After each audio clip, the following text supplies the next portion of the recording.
Hello. So, magandang gabi po sa ating lahat. Good evening. Salamat po sa Panginoon. Tayo po ay nasa unang Miyerkules ng ating bagong buwan. At salamat po sa Panginoon na tayo po ay muling makakagaganap ng atin pong banal na hapunan. Ito po ang ating ika-4. So, salamat po sa Panginoon and I hope tayo po'y nagagalak na ngayong gabi tayo po'y nandito para maisagawa natin muli ang atin pong pag-aalaala sa Panginoon sa banal na hapunan ito. So, kumusta na ba si Brother Richard?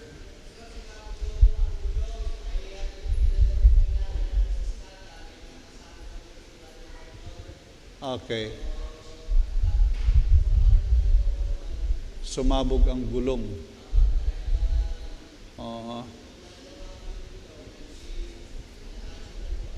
Okay.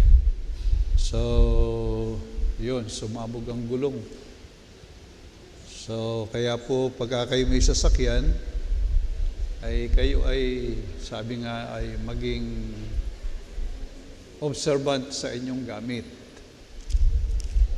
Hindi ho basta kayo may sasakyan ay okay lang ng okay, baka abutin sa daan ng mga kung ano-ano. So, salamat po sa Panginoon at purihin po ang Panginoon na tayo po ay muling nandirito para nga po alalahanin po natin ang Panginoon sa kanyang napakadakilang biyaya sa ating buhay, ang kanyang mga aral na pinagkukunan po natin ng mga katotohanan upang tayo po ay mapaalalahanan. At salamat po sa kanyang biyaya na sabi nga po halos palagi tayong occupied ng mga gawain at alalahanin ng gawain ng Panginoon. At salamat po sa ating mga kapatid na nagiging kabahagi po natin sa mga gawain ng pagbabahagi ng inyong salita. At sana nga po ay magsikap ang bawat isa sa atin na tayo po'y kumilos para sa Panginoon. Tayo nga po ay kasama ni Pastor Nelson. Kahapon, kahit nung isang araw pa, 1,000 sa kanilang anniversary. Okay, ang kanila pong attendance. And next year, ang target po nila ay 2,000. 2,000. At ang kanila pong ginagawa, starting nung ngayon, pinagsisikapan na nilang gawin yung kanilang plano. No? Sabi nga po ni Pastor Prudentino, siya ay nagkaroon ng huli inggit. No? Dahil hindi siya nakakaabot ng ganun. At nung namang aking mabalita ay ako'y nagalak, but on the other hand, sabi ko'y sana ang bawat isa sa atin ay magkaroon din ng ganung initiative, effort, na maging involved sa gawain ng Panginoon. All of them are involved sa gawain ng Panginoon. Kaya ko po ito sinasabi ay upang magkaroon tayo ng ganung damdamin sa gawain ng Panginoon. At kung tayo po'y magiging involved, ay tiyak na meron tayong magagawa na mas marami sa Panginoon. So tayo po'y dadako na po sa pag-aaral ng salita ng Diyos. At tayo nga po ay magbabasa ng bahagi ng kasulatan. Ito po'y naging text na natin. Wala naman tayong totoong maraming kinukunan ng talata sa pag-aaral. I guess mga second time yata yun ng ating Lord's Supper ay dito yung text natin. At ngayon po ay dito po tayo muli mag-aaral upang kunin po natin ang mahalagang mga biyaya ng pag-aalaala sa banal na hapunan. Sa 1 Corinthians, ang atin pong text, babasahin po natin muli ang verses 17 to verse 34. Medyo mahaba-haba po ito.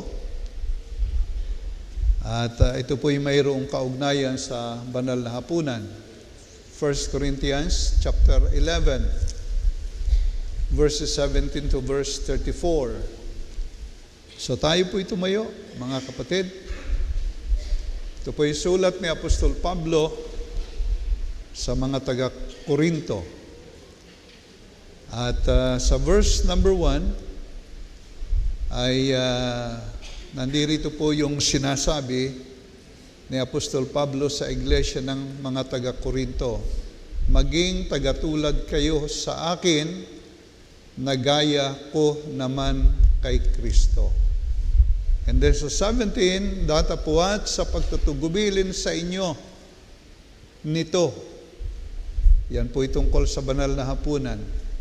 Ay hindi ko kayo pinupuri sapagkat kayo'y nangagkakatipon hindi sa lalong mabuti, kundi sa lalong masama.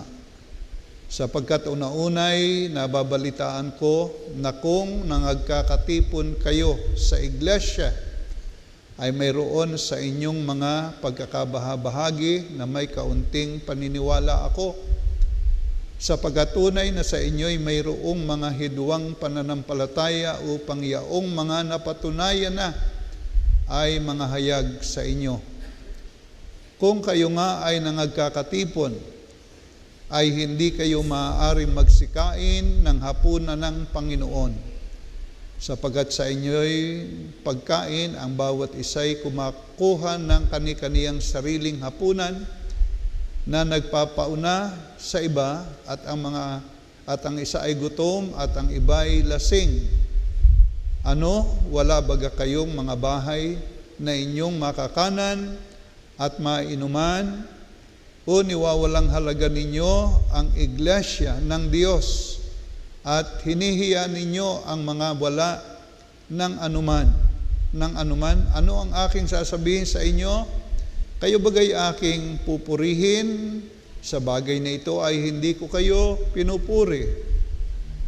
Sapagkat tinanggap ko sa Panginoon ang ibinibigay ko naman sa inyo na ang Panginoong Hesus, nang gabing siya'y ipagkanulo ay dumampot ng tinapay at nang siya'y makapagpasalamat ay kaniyang pinagputol-putol at sinabi, ito'y aking katawan na pinagputol-putol dahil sa inyo. Gawin ninyo ito sa pag-alaala sa akin. At gayon din naman hinawakan ang saro pagkatapos na makahapon na sinasabi, ang sarong ito'y siyang bagong tipan sa aking dugo.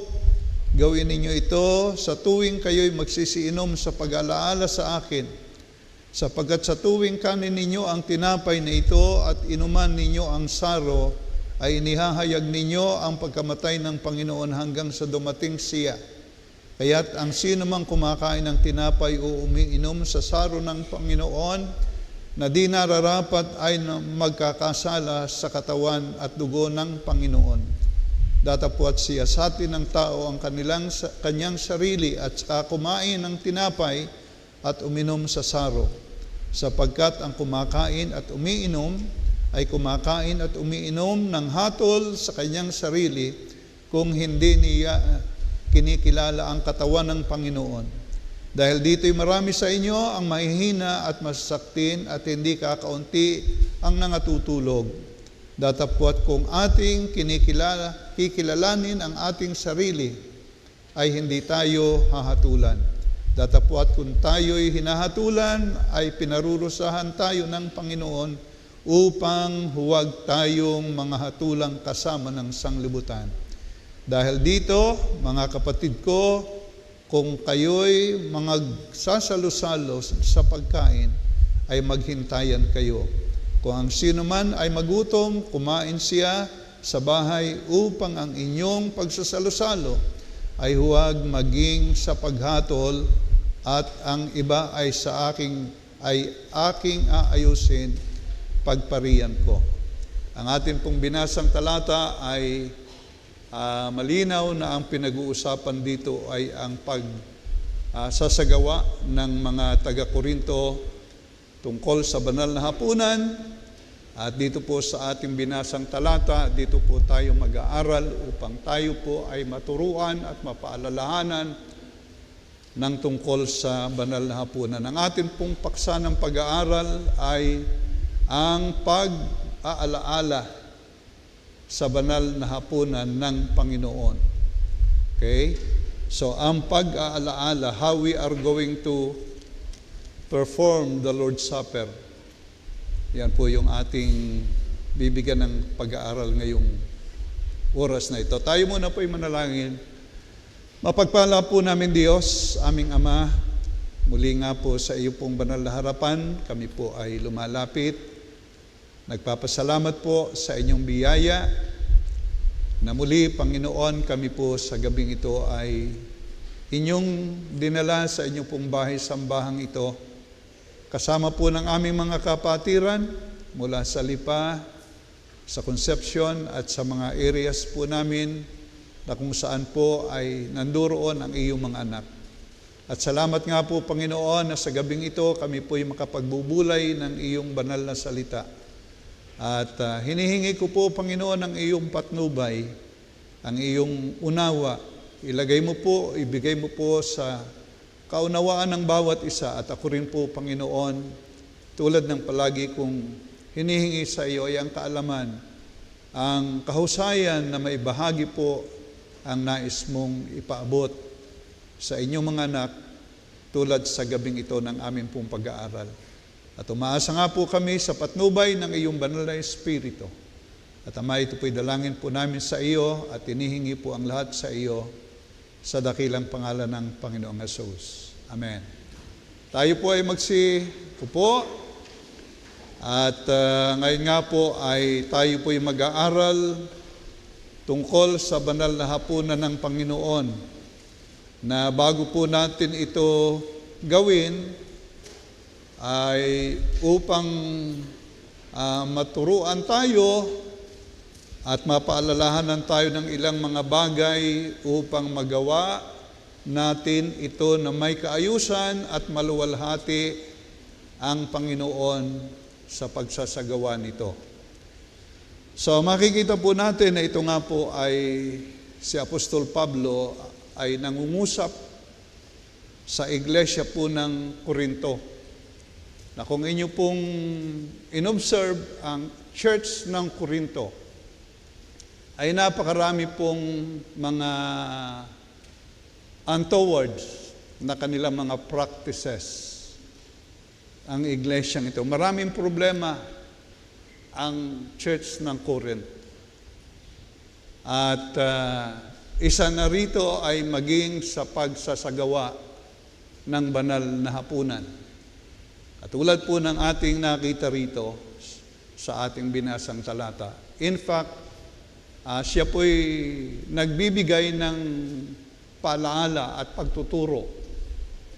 Paano ba marapat at ano ba ang dapat nating maunawa sa bahaging ito ng banal na hapunan? Ano bang mga itinuturo nitong mga bagay sa atin bilang mga anak ng Diyos? Yan po yung kanyang ibinabahagi sa bahagi ito ng banal na kasulatan. So, hindi lamang po ang iglesia ng Korinto ang kanyang tinuturuan, kundi tayo rin pong mga Kristiyano sa mga panahong ito. Nais niya na magkaroon din po ng malawak na kamalayan tayo sa ating buhay bilang mga anak ng Diyos. Kung ano baga ang mga magagandang bagay na dapat nating makita. Yamang tayo po ay kaniyang mga lingkod, mga anak. At ito po yung ating bibigyang pansin ngayong gabi. At mayroon po tayo ritong mga 6 na bagay sa pagsasagawa ng banal na hapunan. 6 na bagay. Yung lesson, akin pong binasa. Ano ba yung mga lesson na ibinabahagi rito sa atin? Since na tayo po ay mayroong ganitong gawain ng banal na hapunan, Ano ba yung mga katotohanang itinuturo sa atin bilang mga anak ng Diyos? Binasa po natin from verses 17 to verse 34. Diyan po natin kukunin ang mga puntos po natin. At sana po'y lawakan natin ang ating unawa na upang makita po natin ang bahaging ito. Yamang tayo po ay aalalahanin po natin ang banal na hapunan ng Panginoon. So, ano po bagang mayroon dito? Una po, sa verses 17 to verse 20, binasa na po natin sa ating talata. Mapapansin po natin dito na merong binabanggit si Apostol Pablo sa mga mananampalataya ng Korinto na sila po ay nagsasagawa ng banal na hapunan. Yan po ang istorya rito, tama po. Gumaganap sila ng gawain ng banal na hapunan, pero ang sabi po rito, datapuat sa pagtatagubilin sa inyo nito, ay hindi ko kayo pinupuri, sapagkat kayo'y nangagkakatipon hindi sa lalong mabuti, kundi sa lalong masama. Sapagkat una-unay nababalitaan ko na kung nangagkakatipon kayo sa iglesia, ay mayroon sa inyong mga pagkakabahabahagi at may kaunting paniniwala ako, sapagkat tunay na sa inyo'y mayroong mga hidwang pananampalataya upang yaong mga napatunayan na ay mga hayag sa inyo. Kung kayo nga ay nangagkakatipon, ay hindi kayo maaaring magsikain ng hapunan ng Panginoon. So nakikita po natin sa ating binasang talata ang hindi magandang lagay ng iglesia ng Korinto na sila ay gumaganap ng banal na hapunan sa ganitong espiritu. Tama po ba? Nasilip po ba ninyo yun? Hindi maganda yung kanilang ginagawa. Ngayon, hindi po naman ang gusto nating makita ay yung hindi maganda nilang ginagawa. Okay? Ang gusto po nating makita bilang tayo po'y mga anak ng Diyos na gumaganap ng banal na hapunan at gaganap ng banal na hapunan ay yung magandang bahagi. Hindi po yung pangit na bahagi. Okay. So, ano po yung magandang bahagi na masasabi po natin dito sa atin pong binasang talatang ito? Ano yung makikita nating magandang bahagi? Ang una po, sa pag-aalaala natin ito sa banal na hapunan, ito ay isang banal na gawain upang sa pagsasama-sama ang buong iglesia,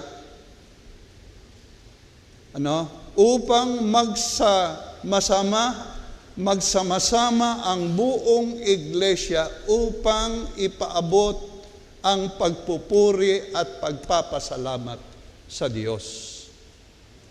Yan po yung ating unang nais makita. Sila gumaganap ng Lord's Supper, and yet hindi para papurihan ang Panginoon,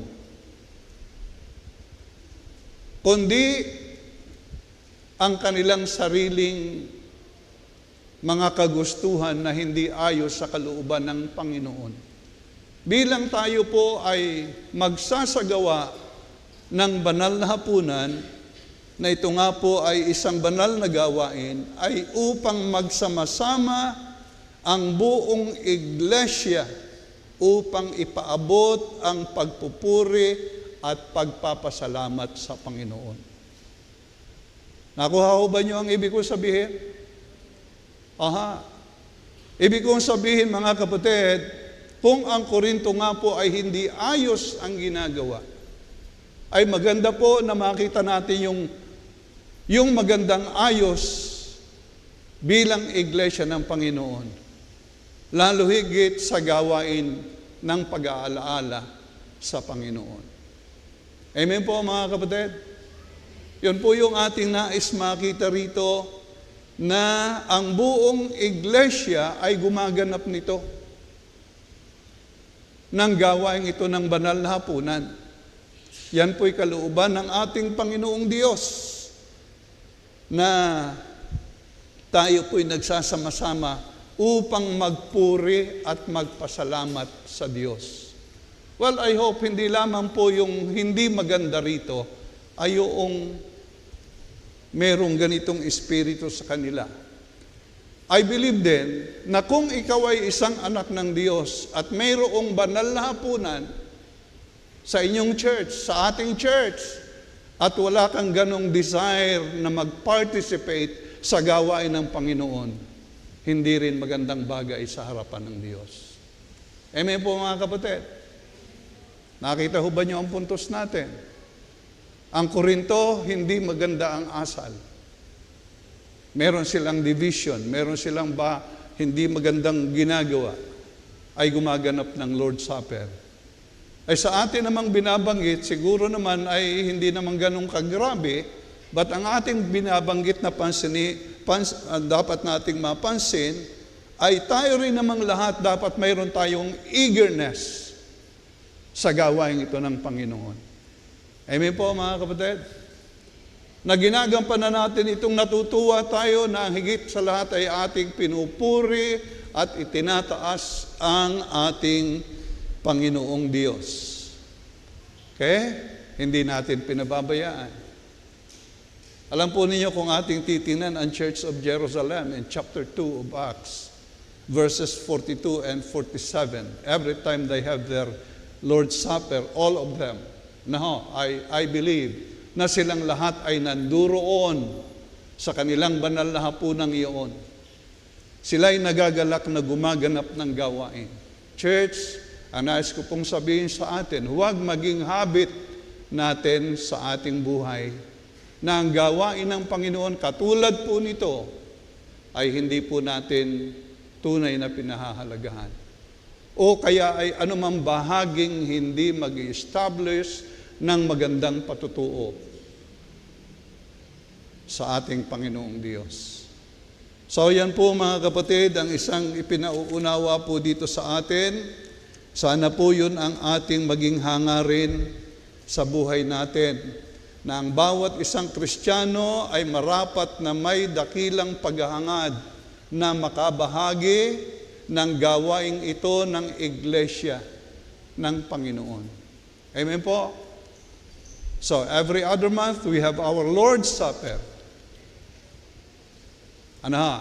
At sapagkat meron ito, paghandaan po natin.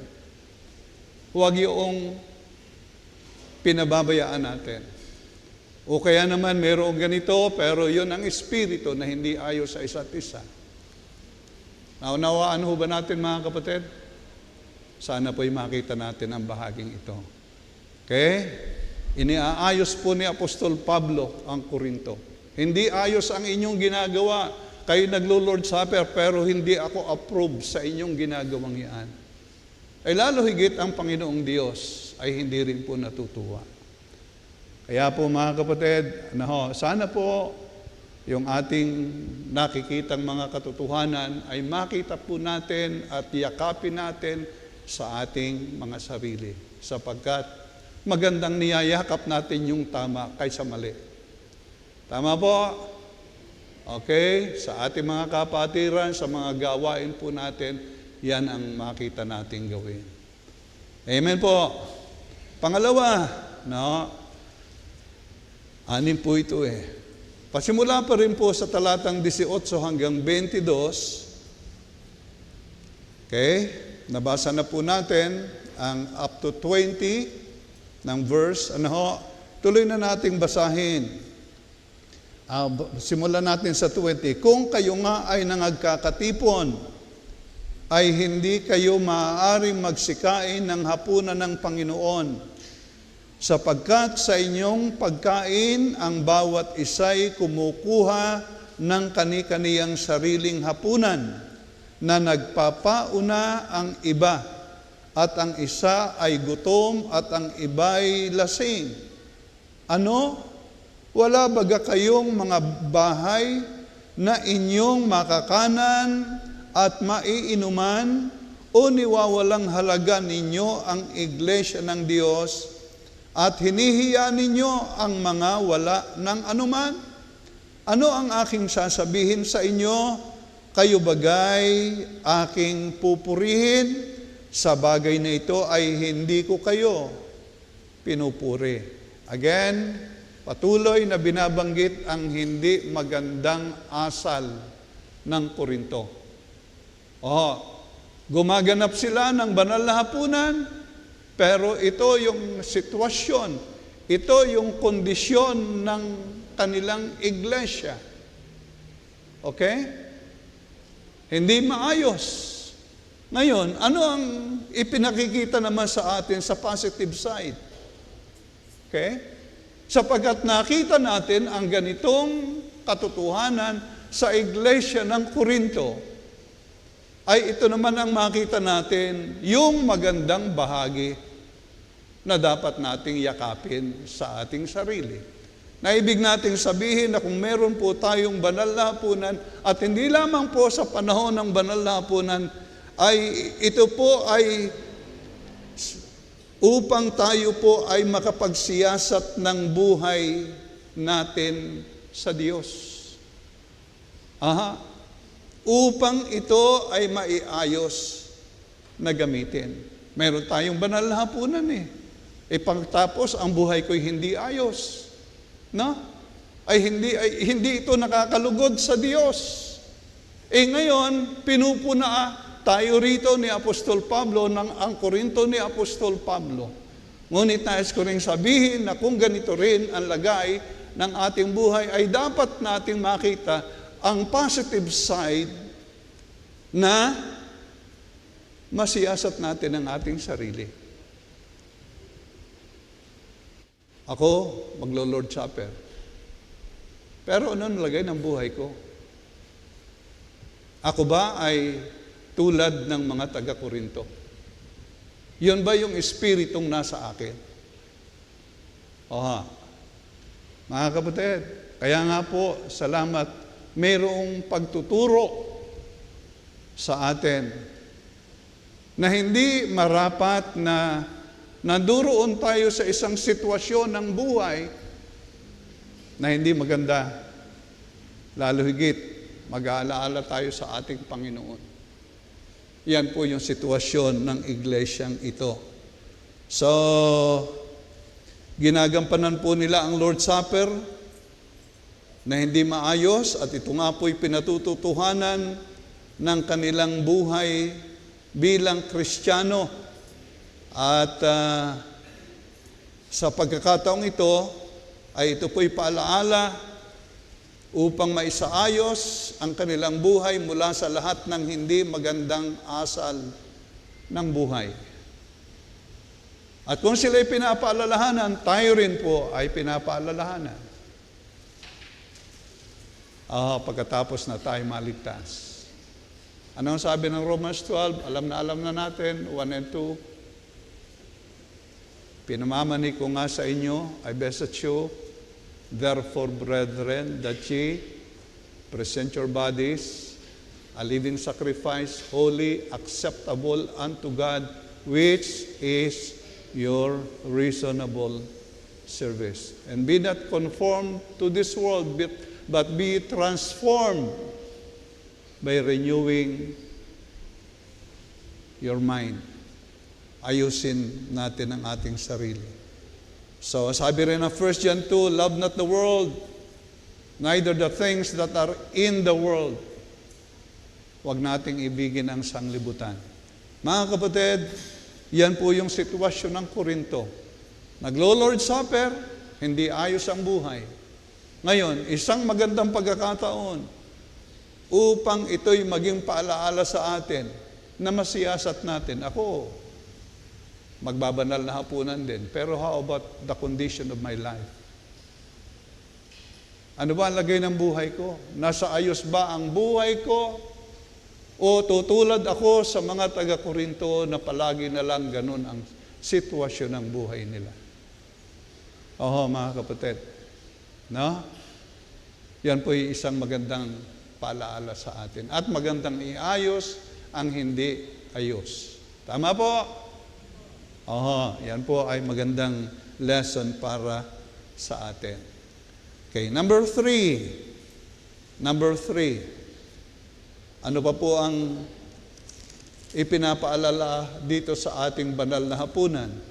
Doon po sa normal na palagi na po nating nababanggit sa ating pag-aaral ang verses 23 to 25. Ano po yung ipinauunawa dito ng banal na hapunan? Ito ay upang alalahanin ang Panginoon sa kanyang napakadakilang ginawa para sa ating buhay. So itong Lord's Supper na ito, hindi basta kung ano lang ito. No? Kaya, sinasabi ko nga po sa atin, pagka mayroon tayong Lord's Supper, huwag nating i-compromise ito kung sa anumang bagay. Bigyan po natin ito ng pagpapahalaga sapagkat tayo po'y pinagpahalagahan ng ating Panginoon. Oha, pero mo yun, siya ay Diyos. Walang kamatayan. Niluluwalhati ng mga anghel, iniwan ang trono doon sa langit para lang tayo'y kanyang abutin. Aha, alam natin ang istorya. At sabi nga po ay nung siya'y magkatawang tao, lahat na nang aglahi.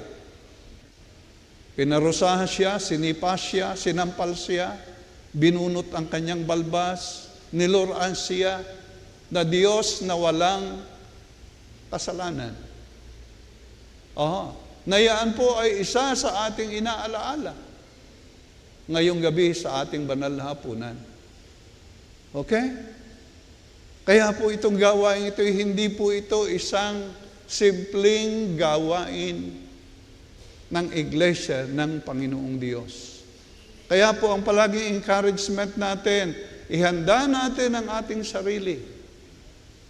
Iayos natin ang ating sarili sapagkat napakahalaga ang banal na hapunan. Huwag po tayong makarating doon sa sitwasyon na kumbaga itinitake for granted na lang natin, hindi na ito mahalaga sa akin. Huwag nawa tayong dumating sa ganong sitwasyon. Pero mo yung Diyos na yon, nagkatawang tao. Ang sabi ng John 3:16, ang Panginoon ay ang bugtong ng Ama, the only begotten of the Father. Kanyang pinakamamahal. Yung nga last preaching ni Brother Noel nung linggo, nakakalungkot naman. Ako'y lungkot na lungkot sa totoo. Ang ganda ng preaching, isa lang ang nagpahayag ng pag nagtaas ng kamay. Sabi ko nga ay talagang bulag ang tao na against God's will. Inisa-isa na ang magagandang bagay, iisa lang ang nagtaas. At nung nilapitan ko roon, halos naluha ako. Sabi ko yung mga taong ito hindi nakakaintindi. But praise the Lord. Ngayon, maglo-Lord Supper tayo. Ano ang trato natin sa gawain ito? Ano ang trato natin sa ating Panginoon? So kaya po mga kapatid, tayo po'y nag-aaral ng kanyang salita upang makita po natin ang magagandang bagay na ito sa ating buhay. Ang banal na hapunan, number 3, ay upang alalahanin ang Panginoon sa kanyang napakadakilang ginawa para sa atin. Yung kaligtasan natin, yung katubusan natin. Wala pong pinakamahalaga, kundi yung katubusan yon. Marami tayong hinahangad sa buhay natin. Pero alam na natin ang mga pagtuturo ng salita ng Diyos. Anong mapapala ng tao na makamtan ang sanglibutan, mapapahamak naman ang kanyang buhay. So mga kapatid, yan po ang ating ipinapaunawa. Okay? At sana nga po atin itong tunay na binibigyan ng pagpapahalaga. So maging encouragement po nawa ito sa atin upang palagi tayong makisama o sumalo sa gawain ito. Dahil napakahalaga nga po nito sa ating buhay. Number 4. Doon po sa verse 26. Tingnan po natin, ang sabi, sapagkat sa tuwing kanin ninyo ang tinapay na ito at inuman ninyo ang saro, ay inihahayag ninyo ang pagkamatay ng Panginoon, and then hanggang sa dumating siya. So sa atin pong pag-aalaala sa banal na hapunan ay upang ito ay ipalaala sa atin na siya ay muling babalik upang sa Kanya doon sa langit tayo ay makasama. Amen? Oo, hindi maliit na bagay. Pero tinitipon tayo niya rito upang paalalahanan yung Lord's Supper na ito. Isang araw, babalik ang Panginoon. Isasama tayo sa langit. Meron bang mas magandang lugar kaysa langit? Marami tayong pinupuntahan. Ang ganda ng lugar na yun, ang ganda ng lugar na yun. Galing kami sa Dalat. Ako'y tuwan-tuwa sa lugar. Yung ating ibang mga kasama sa, ano yung lugar na pinuntahan ng iba? Dalat, Danang. Yung iba naman doon sa kabilang side. Ano yun? Hanoi. Ang ganda ng mga lugar na ito. Pero, meron bang comparison yun sa ganda ng langit? Wala. At yan ay ipinapaunawa sa banal na hapunan na sabi po rito ng ating binasang talata, pag ito'y ating iniinom ay ipinapahayag natin ang Panginoon hanggang sa dumating siya. Mga kapatid. So, celebration ito. Kahit na hindi pa tayo nakakarating sa time na yon. Lord, I know, one day ikaw ay babalik. Kukunin mo kami na iyong mga anak upang isama mo roon sa iyong tahanan sa langit na bayan. No? Ay anong ibig sabihin ng iba? Hindi sila excited? Sana po hindi ganun tayo. Sana yan po ay humila sa atin, magbigay sa atin ng excitement na ating gampanan ang banal na hapunan ito sapagkat ipinapahayag nga nito ang isang dakilang bagay sa ating buhay. Babalik uli ang Panginoon. Amen? Kayo bagay nag-aantay sa pagbabalik ng Panginoon? Yung iba'y nananawa na sa kanilang buhay. Yun, isang balita. No? Yung isa'y sawa na, nagpakamatay. No? Nakakalungkot. Pero tayo mga mananampalataya, no? Kung tayo man ay mawala sa buhay na ito, doon tayo pipiling sa Panginoon. At yan ay isa sa ipinapahayag, ipinapaalaala sa ating banal na hapunan. Mga kapatid, sana po huwag natin itong pabayaan. So sana po ay ito'y ating palaging ikagalak na ginagampanan. Ang ating Panginoon may pangako sa mga alagad, huwag magulumihan na inyong puso, ako'y pupunta ron, ipaghahanda ko kayo ng kalalagyan, at muli akong babalik kung saan ako naroon. Kayo naman ay duroon. Amen? At yan po'y sinasabi ng ating talata. Amen po? Salamat po sa Panginoon sa magandang paalaalang yan. Okay? So, sana po'y huwag tayong magkaroon ng mga negatibong attitude. Panglima, diyan po sa verses 27 to verse 33. Binasa na rin po natin yan, ba't basahin po uli natin? 27 to verse 33. Sabi po, kaya't ang sino mang kumain ng tinapay o uminom sa saro ng Panginoon na di nararapat, ay magkakasala sa katawan at dugo ng Panginoon. Datapwat siya sa atin ng tao ang kaniyang sarili, at saka kumain ng tinapay at uminom sa saro, sapagkat ang kumakain at umiinom ay kumakain at umiinom ng hatol sa kaniyang sarili kung hindi niya kinikilala ang katawan ng Panginoon. Dahil dito'y marami sa inyo ang mahihina at mga masusaktin at hindi kakaunti ang nangatutulog. Datapwat kung ating kilalanin ang ating sarili, ay hindi tayo hahatulan. Datapwat kung tayo'y hinahatulan, ay pinarurusahan tayo ng Panginoon upang huwag tayong mahatulang kasama ng sanglibutan. Dahil dito, mga kapatid ko, kung kayo'y nangagsasalo-salo sa pagkain, kung kayo'y naglo-Lord Supper, anong sabi? Ay mangaghintayan kayo.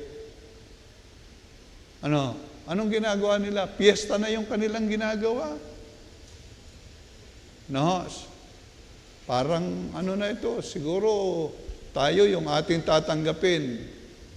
Katas ng ubas at maliit na tinapay. Sila ron siguro ang lagay sa pinggan, paulo. No? Piyestahan, hindi Lord Supper. Pero yun ay ginagawa nila bilang pag-alaala sa Panginoon. At sila'y pinupunaro ni Apostol Pablo sa kanilang hindi tamang asal. Ay ang itinuturo po sa atin naman?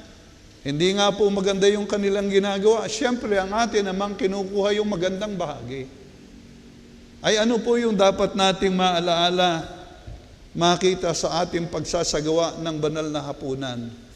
Ayon sa sinasabi ng ating talatang ito, on the positive side, sa atin pong pagsasagawa ng banal na hapunan ay upang tayo ay maturuang magbigay ng pinakamataas na paggalang sa Diyos sa ating gawain ng pagsamba at pagtitipon.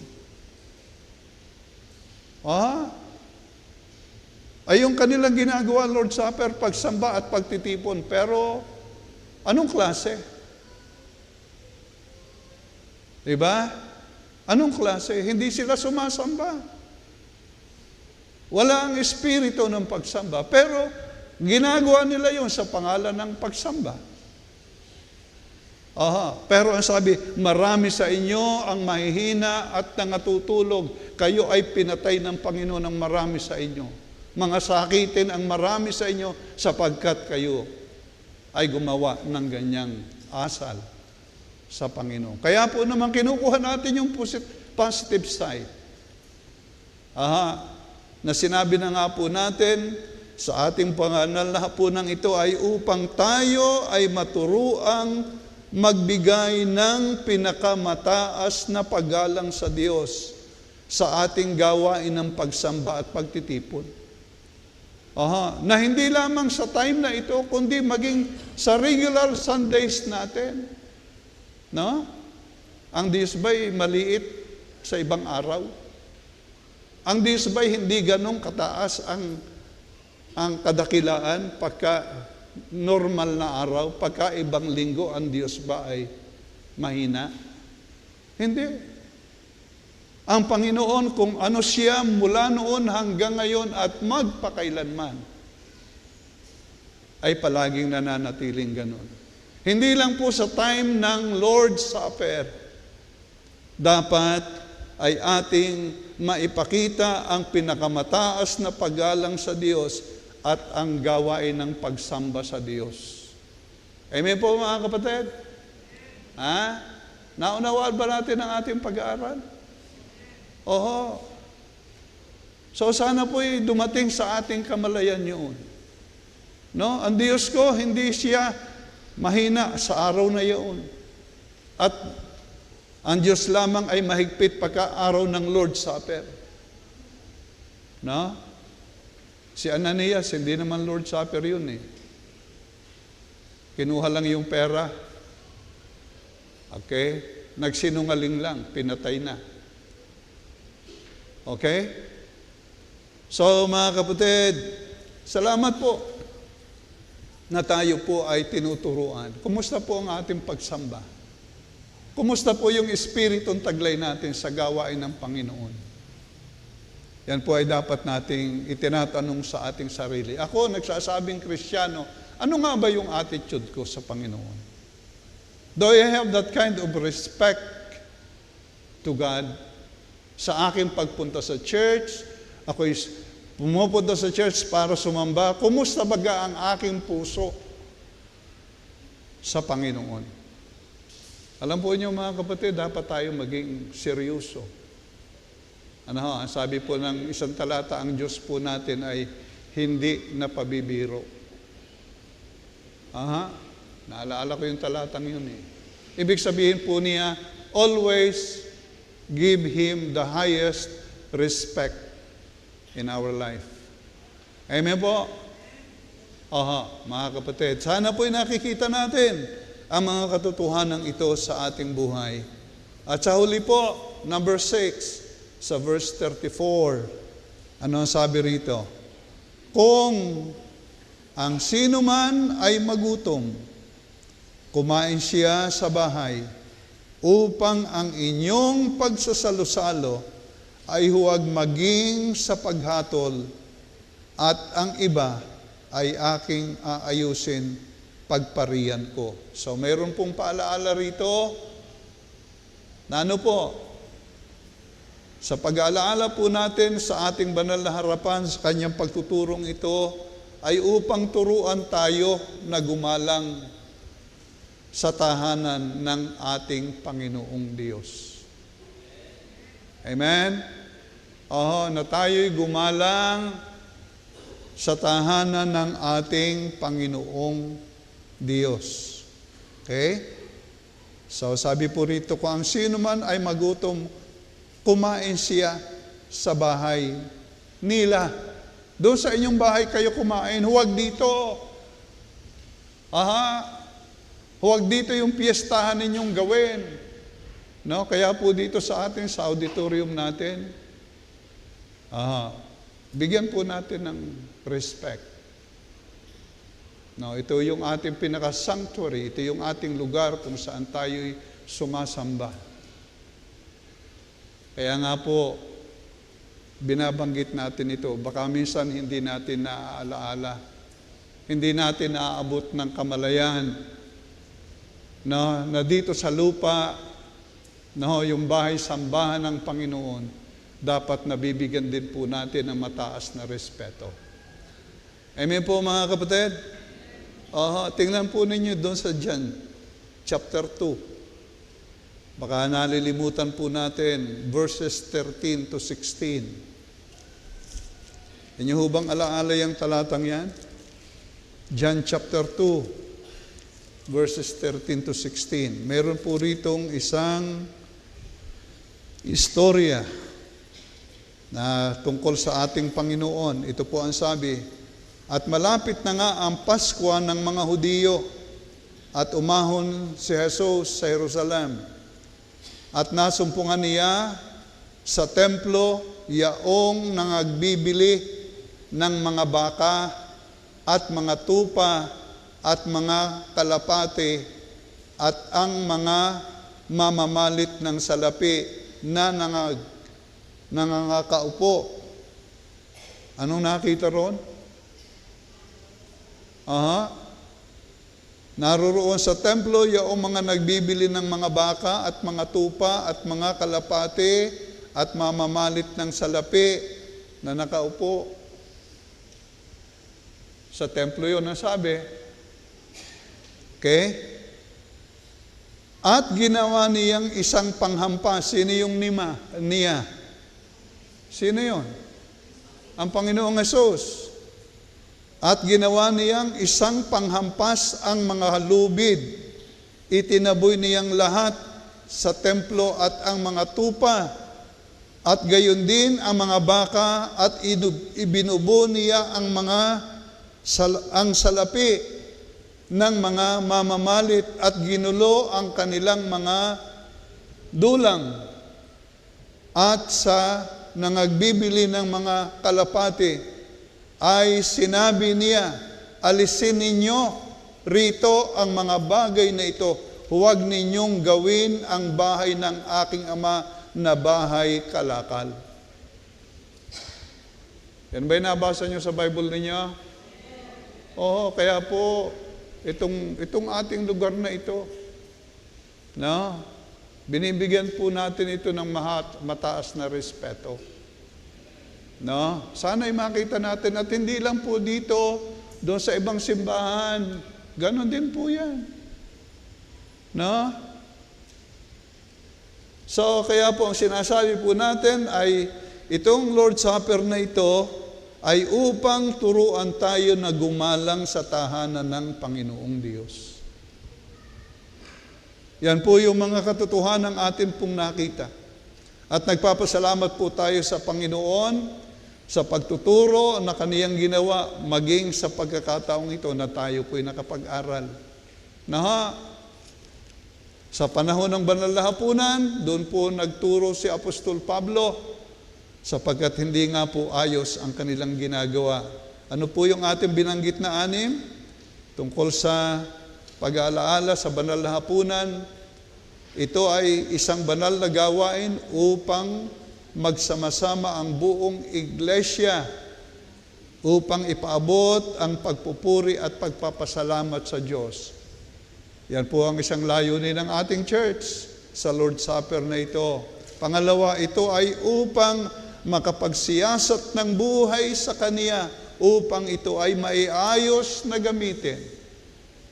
Pangatlo, ito ay upang alalahanin ang Panginoon sa Kanyang napakadakilang ginawa para sa ating buhay. Pangapat, ito ay upang maging paalaala sa atin na siya ay babalik upang sa Kanya doon sa langit ay pumiling. Panglima, ito ay upang tayo'y maturuang magbigay ng pinakamataas na paggalang sa Diyos sa ating gawain sa pagsamba at pagtitipon. And number 6, ito ay upang turuan tayo na gumalang sa tahanan ng Panginoong Diyos. Mga kapatid, sana po yung mga katotohanang nabanggit natin ngayong gabi ay nakita natin. No? Si Apostol Pablo ay nagturo, nangaral. Hindi lang sa Korinto, kundi maging sa atin din po. Sana po ay ating yakapin yung magagandang bagay at yung mga pangit na bagay ay ating itakwil. Okay? Sapagkat ito po ang kalooban ng Panginoon. Kaya nga po, nabanggit na natin yung Romans 12:1.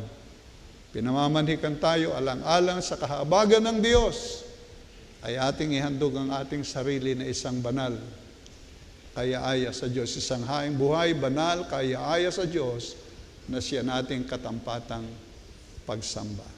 Salamat po at sana po ay tayo po'y napagpala ng Kanyang banal na salita. Tayo po'y manalangin. Dakila po namin Diyos, aming Ama, salamat po sa iyo sa gabing ito sa pag-aaral ng iyong banal na salita. Na doon nga po, Panginoon, ay nakita po namin ang iglesia ng Korinto. Sila po'y gumaganap ng banal na hapunan. Ngunit wala pong kayusan. Wala po ang kanilang tunay na paggalang sa iyo. At aming Panginoon, sana po, O Diyos, kami na iyong mga anak hanggang sa mga panahong ito, maging dito sa Good Shepherd, huwag po naming hayaan na ang napakadakilang mga katotohanang nabanggit po ay amin pong hindi bigyan ng pagpapahalaga sa aming buhay. At aming Panginoon, inyo po kaming sasamahan sa pagpapatuloy po ng gawain sa pag-aalaala po sa banal na hapunan sa Panginoong Hesus. At ito po'y dalangin po namin sa iyo na may pagpapasalamat. Hinihingi po ang lahat sa iyo sa dakilang pangalan ng Panginoong Hesus. Amen at amen. Okay, so tayo po ay magpapatuloy.